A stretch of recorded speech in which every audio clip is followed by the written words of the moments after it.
The screams of dying machinery filled the corridors of the Nexus 7 research station as Dr. Eleanor Voss sprinted through the emergency-lit passageway, her breath coming in ragged gasps. Blood trickled from a gash above her eye, smearing across her face as she frantically wiped it away. Behind her, something massive crashed through a bulkhead, the sound of tearing metal reverberating through the station's skeleton. Containment breach in sectors 3 through 7, the automated system announced in its eerily calm voice. All personnel evacuate immediately. Repeat, containment breach in the announcement cut off abruptly, replaced by a harsh burst of static before falling silent. Eleanor ducked into a maintenance shaft, pressing her back against the cold metal wall as she struggled to control her breathing. Her hands shook as she pulled up her wrist terminal, the holographic display flickering with interference. "Send emergency transmission," she whispered, her voice cracking.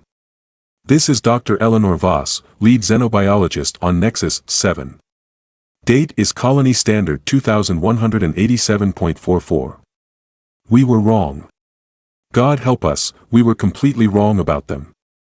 A distant, inhuman howl echoed through the station, followed by the sound of metal being methodically torn apart.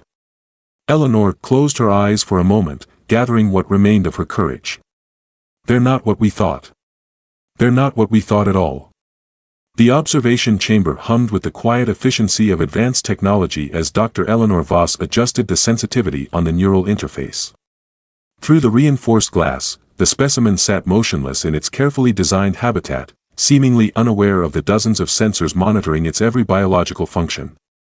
"Vital signs stable," reported Dr. Sanjay Kapoor, checking the readouts on his terminal. "Brain activity normal for their species. No signs of distress." Eleanor nodded, making a note in her digital log. "Good. Let's proceed with cognitive assessment phase 3. The creature they were studying had been designated HM-1, short for Homo sapiens specimen 1. It was male, approximately 30 Earth years old, and had been recovered from cryostasis aboard a derelict vessel discovered drifting in the outer reaches of the Kuiper Belt. The ancient ship identified as the ESS Artemis was a relic from humanity's early attempts at interstellar travel, launched centuries before the Aurelian Collective had made first contact with what remained of the species. Eleanor studied the human through the glass. Unlike the aggressive, territorial creatures depicted in historical archives, this specimen appeared docile, even cooperative. Since revival 2 months ago, HM-1 had shown remarkable adaptability to its new environment, quickly learning to communicate using a simplified version of the collective standard interface language. "Commence cognitive assessment," Eleanor announced. Inside the habitat, several holographic puzzles materialized before the human. HM-1 tilted his head slightly, then began solving them with unexpected dexterity. "Fascinating," Dr. Kapoor murmured. "He's using a completely different approach than last time, but achieving the same results. They're adaptive problem solvers." "Which contradicts everything in the historical record," Eleanor added, her six-fingered hand tapping thoughtfully against her scaled chin. "The Great Collapse should have been prevented if they possessed this level of cognitive flexibility. The historical archives were clear. Humans had destroyed their homeworld through a combination of environmental devastation and nuclear warfare approximately 2 centuries ago. The few surviving colonies had been plagued by the same aggressive tendencies, eventually fragmenting and regressing technologically.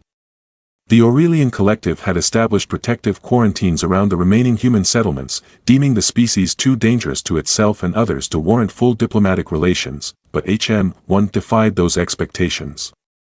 He was gentle, curious, and displayed none of the violent impulses that had defined humanity's downfall. "Maybe we've been wrong about them," Eleanor suggested. "This specimen shows no signs of the pathological aggression documented in the archives." Dr. Kapoor looked uncomfortable. "One aberrant individual doesn't invalidate centuries of historical data, Eleanor. The Oversight Committee already thinks we're being too lenient with these studies." "Science isn't about confirming what we think we know," Eleanor countered. "It's about discovery. And I think we're discovering that humans might be worth a second look." Inside the habitat, HM-1 completed the final puzzle, then looked directly at the observation window. Though Eleanor knew he couldn't see through the one-way glass, she couldn't shake the feeling that he was looking right at her. He raised his hand in what the anthropological database identified as a greeting gesture. "Eleanor, breaking protocol, raised her hand in return. The oversight committee meeting was as tense as Eleanor had expected. 7 of the collective's most distinguished scientists, representing various disciplines, sat in holographic projection around the conference table. Director Zan, a towering Alterian with silvery skin that reflected the room's lighting in prismatic patterns, spoke first. Dr. Voss, your request to expand the human research program is concerning. Your latest reports suggest a disturbing level of empathy toward the test subject. Eleanor straightened in her chair. My reports reflect objective observations, Director. HM1 displays cognitive and emotional capabilities that contradict our historical understanding of human behavior. Or perhaps, interjected Dr. Miran, the neuropsychology specialist, the specimen is simply exhibiting adaptive behaviors to secure favorable treatment. Deception is well documented among predator species. We've detected no elevated stress hormones or neurological patterns consistent with deception, Eleanor countered. Director Zan's expression remained impassive. Dr. Voss, may I remind you that the quarantine protocols regarding humans were established after extensive observation of their self-destructive tendencies. The Great Collapse wasn't an isolated incident. Every human colony eventually succumbed to the same pattern of violence. With respect, Director, our understanding is based on observations made during periods of resource scarcity and existential stress. We've never studied humans in controlled, supportive environments. The room fell silent. Eleanor knew she was pushing boundaries, but something about HM1, something in his eyes when he solved those puzzles, had convinced her there was more to humanity than the archive suggested. What exactly are you proposing? Asked Dr. Tella, the evolutionary biologist. Eleanor activated her presentation. A holographic display appeared above the table, showing brain scans of HM1 alongside projected models of neural development under various conditions. I believe humans may possess a neuroplasticity we've previously underestimated. Our specimen shows the capacity for empathy, abstract reasoning, and moral judgment that shouldn't be possible according to current models of human cognition. She paused, then added, I'm requesting permission to recover more specimens from cryostasis aboard the Artemis. Our scans indicate at least 5 more viable human subjects. Director Zan's eyes narrowed. You want to bring more of them onto this station? Under strict containment protocols, Eleanor assured him. But yes. With a larger sample size, we could determine whether HM1 is an anomaly or representative of human potential that we've overlooked. After a tense discussion, the committee reluctantly approved a modified version of Eleanor's proposal. 2 additional human specimens would be revived, not the 5 she had requested, and security protocols would be tripled. As the meeting concluded, directors and held Eleanor back. Dr. Voss, your scientific curiosity is commendable, but don't forget what's at stake. The historical record exists for a reason. Eleanor nodded respectfully. I understand the risks, Director. I hope you do, Zan replied. Because if you're wrong about these creatures, we may not survive to document the error. The recovery of the additional specimens went smoothly. HF1, female, estimated age 28 Earth years, and HM2, male, estimated age 42, were successfully revived from cryostasis. Like HM1, they adapted quickly to their new environment and showed none of the aggressive behaviors documented in the historical archives. For the first time in the project's history, Eleanor designed an experiment allowing the 3 humans to interact in a common habitat. Behind multiple layers of security, of course. Commencing social interaction trial, Eleanor announced. As the barriers between the individual habitats slowly retracted, the research team watched intently as the 3 humans approached each other. There was a moment of tension as they stood face to face. Then HM1 made a sound that the translation system identified as laughter and extended his hand toward HF1. They're greeting each other, Dr. Kapoor observed, sounding surprised despite himself. Eleanor nodded, trying to hide her excitement. Pro-social behavior consistent with cooperative species, not the territorial aggression we expected. Over the next several hours, the researchers observed as the humans communicated, shared resources, and even engaged in what appeared to be storytelling. They used a combination of verbal language and gestures, occasionally drawing symbols that the linguistic analysis system struggled to parse. They're developing their own communication system, Eleanor noted. See how they're adapting words from our interface language and combining them with what must be their native tongue. Dr. Tella, who had joined the observation team after the committee's approval, looked troubled. It's the speed that concerns me. They shouldn't be able to adapt this quickly to novel social situations. Unless everything we think we know about them is wrong, Eleanor said quietly. That evening, reviewing the day's footage alone in her quarters, Eleanor noticed something the team had missed. When the humans thought they weren't being observed during meal periods when the active monitoring typically decreased, they communicated differently. More intensely. More purposefully, she enhanced the footage, focusing on their lip movements and gestures. The translation system couldn't make sense of it, but Eleanor was certain they were sharing information, coordinating something. A chill ran down her spine, but she dismissed it. She was allowing the historical prejudice against humans to cloud her judgment. These were intelligent beings adapting to captivity, nothing more. Still, she flagged the footage for additional analysis before finally retiring to bed, troubled by dreams of ancient predators learning to pick locks. Over the next week, Eleanor's team expanded the cognitive and social assessments. The humans continued to show remarkable adaptability, quickly mastering every challenge presented to them. They were particularly adept at identifying patterns and exploiting system loopholes, finding solutions the researchers hadn't anticipated. They completed the resource allocation simulation in half the projected time, Dr. Kapoor reported during the morning briefing. And they did it by completely redefining the parameters of the exercise. Meaning? Director Zan asked, his holographic presence dominating the room despite being physically located in the station's administrative sector. They were supposed to compete for limited resources. Instead, they created a cooperative system that maximized efficiency for all participants. Eleanor couldn't help feeling a surge of vindication. This directly contradicts the historical record of human behavior during resource scarcity. Director Zan's expression remained skeptical. Or perhaps they recognize that cooperation serves their interests while in captivity. Predators can display strategic patience, Dr. Voss. The comment stung, but Eleanor maintained her professional demeanor. We've implemented additional psychological stress tests to probe for latent aggression. So far, none has emerged. What she didn't mention was her growing concern about the humans' private communications. The analysis team had confirmed her suspicion. The humans were using a sophisticated code system when they thought they weren't being monitored.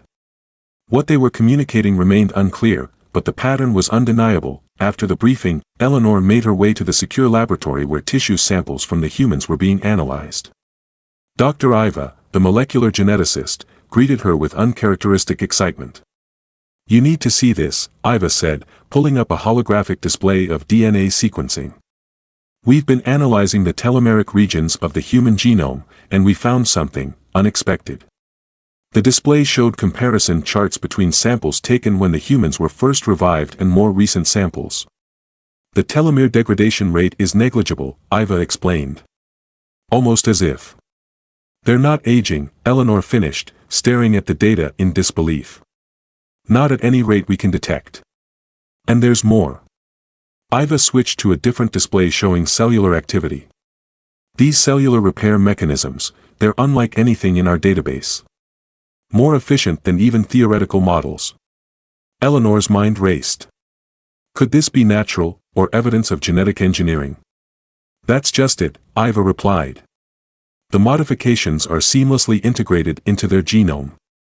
If it's engineering, it's beyond anything the historical record suggests humans were capable of before the collapse.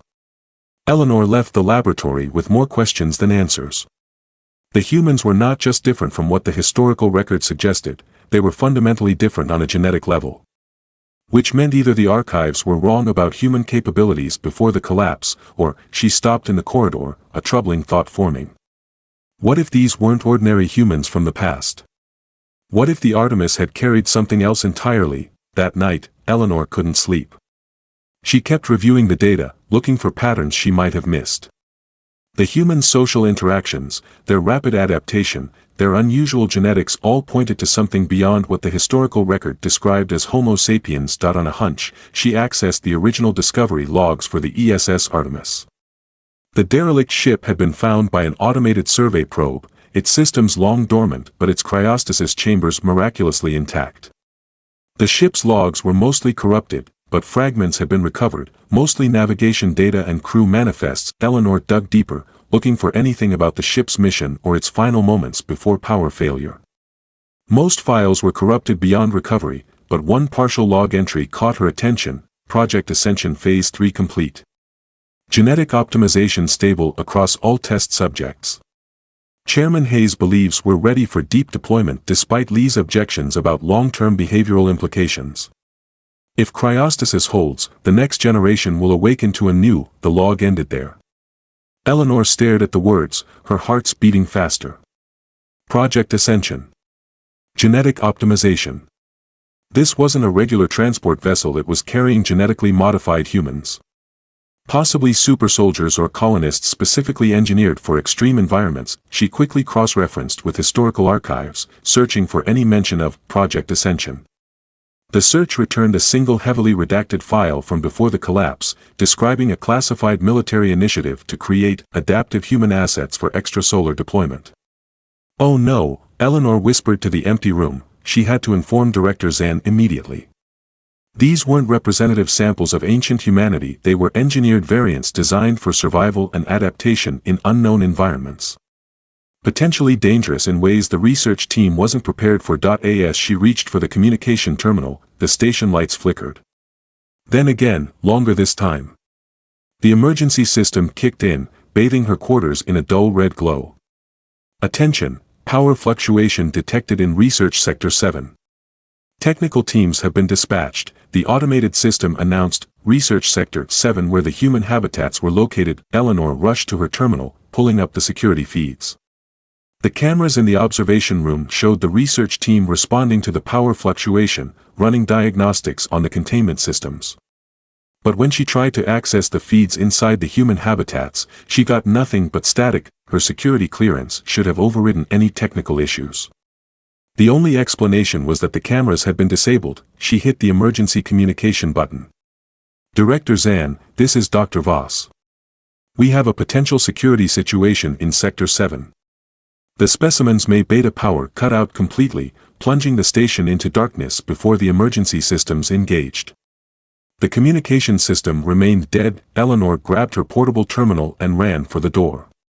As it slid open, she nearly collided with Dr. Kapoor, his face pale with shock. Eleanor, he gasped. They're out. The containment field failed during the power fluctuation, and they're out. The security response team moved through the corridors with practiced precision, their isolation suits providing protection against both biological contaminants and physical attacks. Eleanor and Dr. Kapoor followed behind them, against the explicit orders of Director Zan, who had demanded all research personnel evacuate to the secure zones. I need to see them, Eleanor had insisted. I understand them better than anyone else on this station. What she didn't say was that she felt responsible. Her advocacy had brought these engineered humans aboard. If people died because of her scientific curiosity, that blood would be on her hands. They reached the observation room adjacent to the human habitats. The reinforced door had been forced open, not blown apart or melted, but methodically dismantled from the inside. The security team swept the room, weapons raised, but it was empty. Look at this, Dr. Kapoor said, pointing to one of the control terminals. The interface was active, displaying station schematics that should have been inaccessible to anyone without high-level clearance. They hacked our systems, Eleanor realized. That's why the cameras went down first. The lead security officer, Commander Vex, gestured to his team to secure the perimeter. How is that possible? They shouldn't have had access to any network technology. Eleanor examined the terminal. The interface language we taught them to facilitate communication, it has structural similarities to our programming languages. If they're as intelligent as I suspect, they might have intuited the connection. You're saying they taught themselves computer science in 2 weeks? Dr. Kapoor asked incredulously. Not taught themselves, Eleanor corrected grimly. Remembered. The Artemis logs mentioned Project Ascension, a pre-collapse military program. These aren't ordinary humans, they're genetically engineered super soldiers with enhanced cognitive abilities. Commander Vex's expression hardened. And you're just sharing this information now, Doctor? I only discovered it tonight. I was trying to contact Director Zan when the power failed. A burst of static came through the commander's communication device, followed by a fragmented transmission. Breach in Sector 4. Unknown technology cannot contain. What's in Sector 4? Eleanor asked. The quantum communications array, Dr. Kapoor answered, his voice hollow. It's our only link to the collective's network. Commander Vex was already moving, gesturing for his team to follow. They're trying to send a transmission. We need to stop them now. As they rushed through the corridors toward Sector 4, emergency alerts blared throughout the station. Whatever the humans were doing, it was causing cascading system failures across multiple sectors. They were halfway to the communications array when they heard a low, rhythmic humming that seemed to resonate through the station's structure itself. The sound grew louder as they approached a junction in the corridor. Commander Vex signaled for the team to halt, then carefully peered around the corner. He pulled back immediately, his expression unreadable behind his helmet visor. What is it? Eleanor whispered. The commander gestured for her to look. Eleanor edged forward and glanced around the corner. What she saw made her blood run cold. In the center of the corridor junction stood HF-1, the female human specimen. She was surrounded by what appeared to be floating orbs of pulsating energy, each about the size of a fist. As Eleanor watched, the woman made subtle hand gestures, and the orbs responded, rearranging themselves in complex patterns. What is she doing? Dr. Kapoor whispered, peering over Eleanor's shoulder. I think, Eleanor said slowly, she's building something. The humans suddenly looked up, staring directly at their position. Though they were partially concealed behind the corner, she seemed to know exactly where they were. She smiled, not the docile, cooperative expression they had observed in the habitat, but something predatory and confident. One of the security team members raised his weapon. Before Commander Vex could countermand the action, the officer fired a stun pulse. The energy bolt never reached its target. One of the floating orbs intercepted it, absorbing the energy completely. The human's smile widened. She made a sharp gesture with her hand. 3 of the orbs shot forward with impossible speed. Take cover. Commander Vex shouted, but it was too late. The orbs detonated in blinding flashes of energy. Eleanor felt herself being thrown backward by the concussive force. Her head struck the wall, and darkness swallowed her consciousness. Eleanor awoke to the acrid smell of burnt circuitry and the distant wail of emergency sirens. Her head throbbed where it had struck the wall, and her vision swam as she pushed herself into a sitting position. The corridor was in ruins. 2 of the security team lay motionless nearby, their isolation suits blackened and breached. Dr. Kapoor was slumped against the opposite wall, blood trickling from a gash on his forehead, but his chest rose and fell with shallow breaths. Of Commander Vex and the other security officers, there was no sign. Sanjay, Eleanor called weakly, crawling toward her colleague. Sanjay, wake up. Dr. Kapoor's eyes fluttered open. The humans, he murmured. Where? Gone, Eleanor said, helping him sit up. Can you move? We need to reach Director Zan, warn him about what they're capable of. They supported each other as they made their way through the damaged corridor, avoiding exposed power conduits and structural debris. The station's integrity hadn't been compromised, but the internal damage was extensive. How did they do this? Dr. Kapoor asked as they navigated around a collapsed ceiling panel. Those energy orbs, they weren't made of any technology we had in the research sector. Eleanor shook her head. I don't know. Either they created them from components they scavenged, or what? Or they brought the capability with them, somehow. Hidden within their bodies. Dr. Kapoor looked at her in horror. You think they're some kind of biological weapons platform? That's impossible.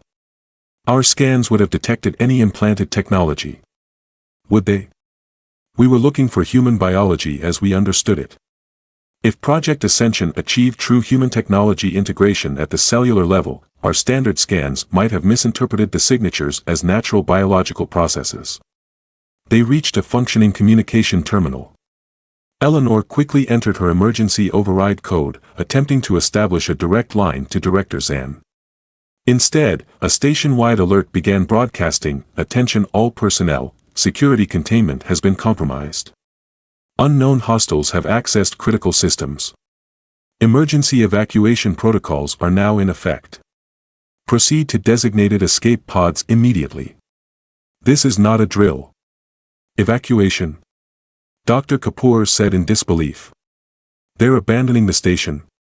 A new voice cut through the alert. Director Zan, his usually controlled tone now urgent. Dr. Voss, if you can hear this transmission, proceed to research archives immediately. Priority Alpha. Repeat, research archives, Priority Alpha.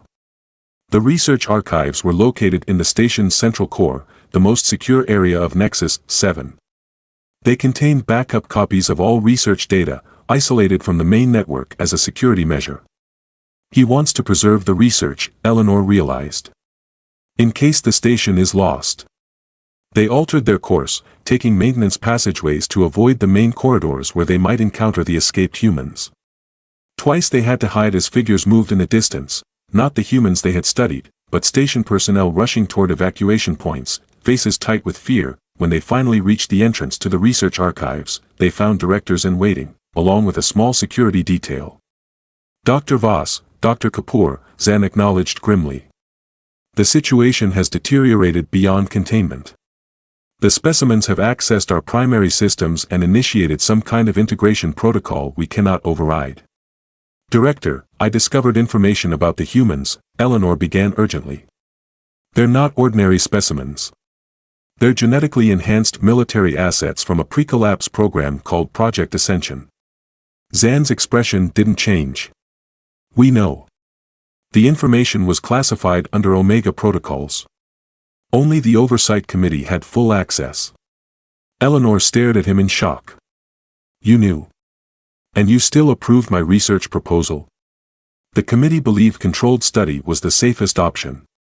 The alternative was to leave them in cryostasis aboard the Artemis, where they might be discovered by others less equipped to handle them. Less equipped? Dr. Kapoor laughed bitterly, gesturing to the emergency lights. They've taken over the station in less than 3 hours.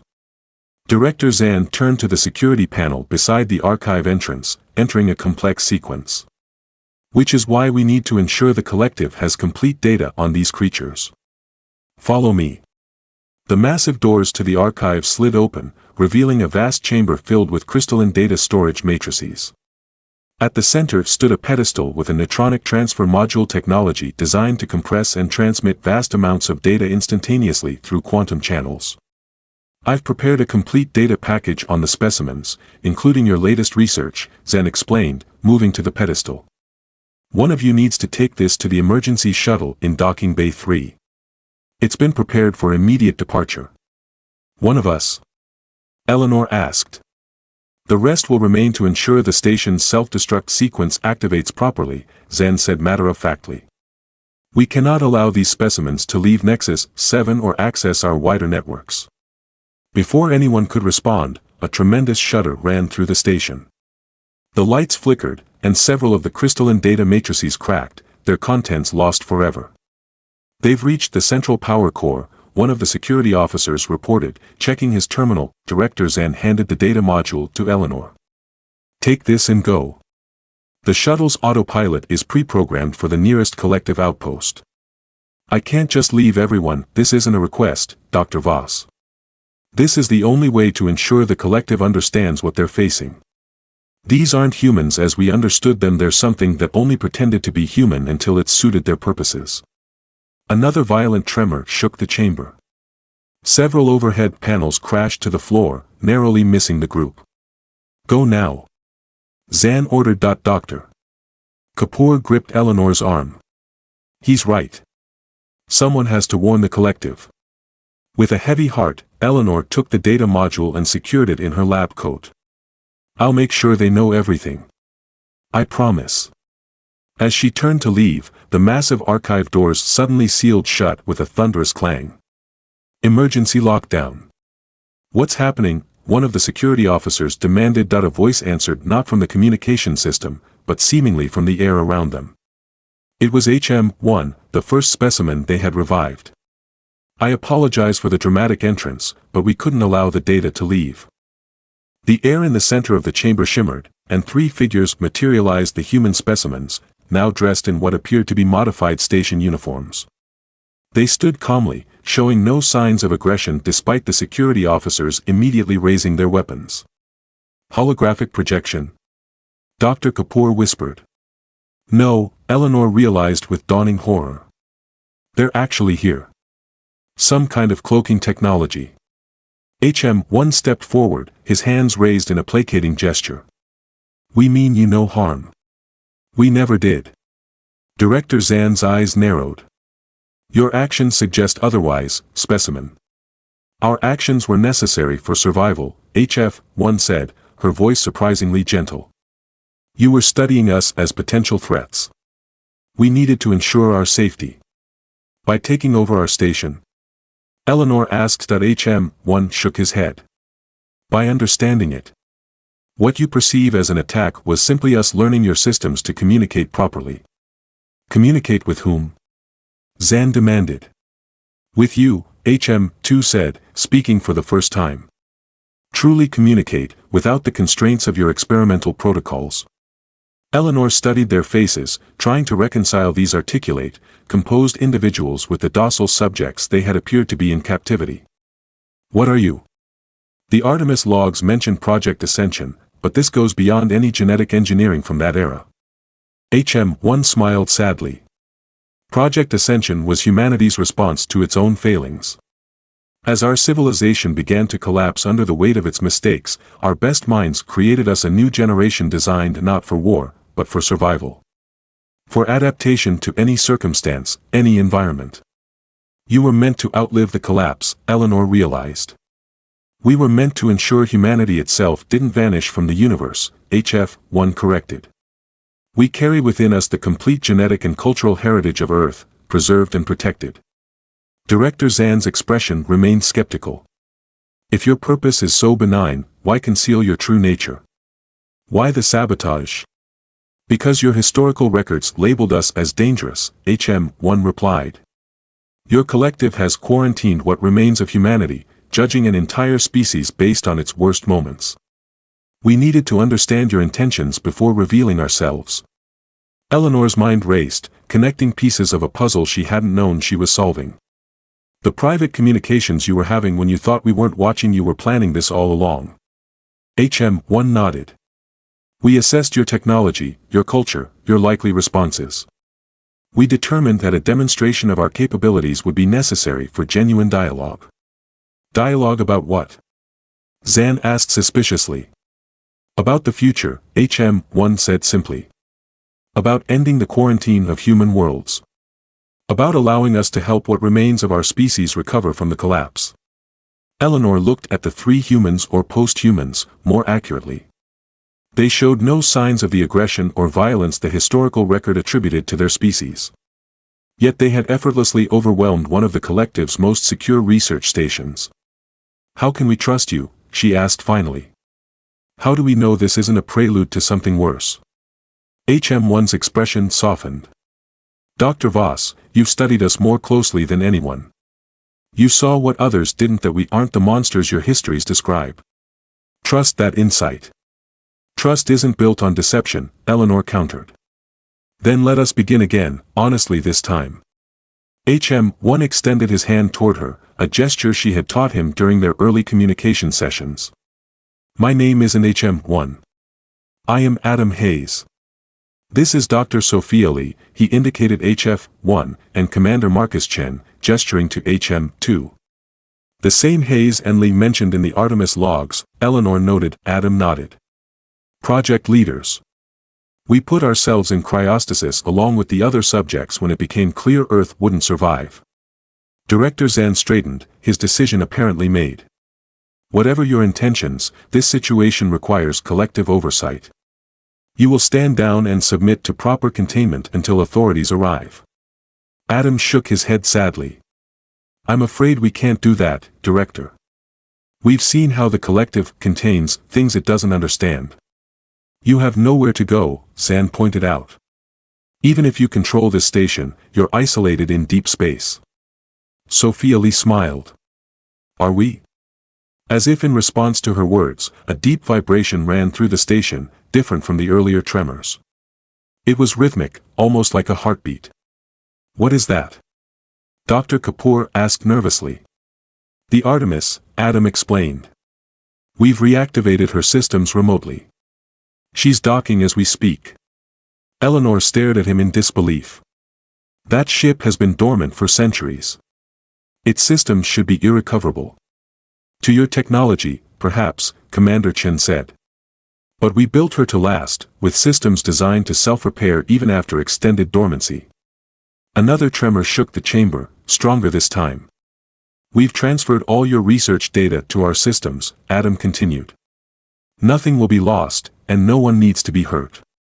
We're leaving now, and we're taking the other sleepers with us. Other sleepers? Eleanor asked. There are 43 more of our kind still in cryostasis aboard the Artemis, Sophia explained.